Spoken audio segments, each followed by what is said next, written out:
Russian troops continue shelling cities in eastern and southern Ukraine. The enemy advances in 4 directions. In Mariupol, from Izyum in Donetsk direction to Rubizhne and Popasna. Explosions have not stopped there. The occupiers are using almost all kinds of weapons, shooting civilians and destroying infrastructure. The Russians are also trying to attack Nizhny Novotoshkivsk, Zolote and Borisivsk in the Luhansk region. The Russian troops were repelled near the town of Kremina in the Luhansk region. The frightened and demoralized enemy had fled, leaving its equipment and weapons on Ukrainian land. Their spirit is low.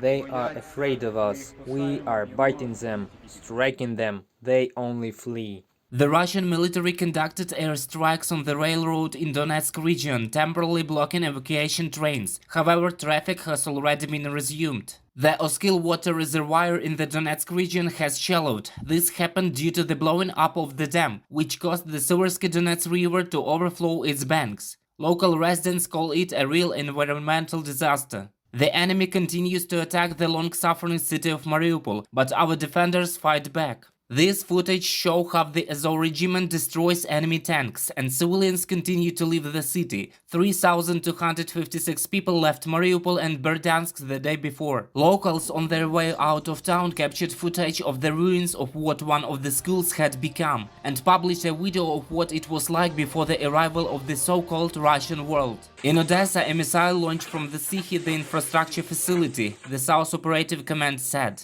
In the Kherson region, the Russian army has to defend against attacks by Ukraine's defenders. In the Kyiv region, the debris removal and mine clearance continue. Russian troops destroyed Borodyanka. Of the 29 high-rise buildings, 8 were completely destroyed and 21 partially. The bodies of 26 people were found during debris removal. Rescuers of Borodyanka asked the occupiers to allow them to remove the debris in March, but they did not let it. People remained trapped in basements and houses. Again and again, rescuers in Irpin and Bucha found the bodies of the dead, men, women, children and whole families. Almost 90% of them had bullet wounds rather than shrapnel wounds. This confirms the fact that civilians were shot rather than wounded accidentally. There are 112 private houses in Bucha which have been destroyed to the ground and cannot be rebuilt, and about 100 more have been damaged. When leaving the Kyiv region, the occupiers mined everything, even washing machines.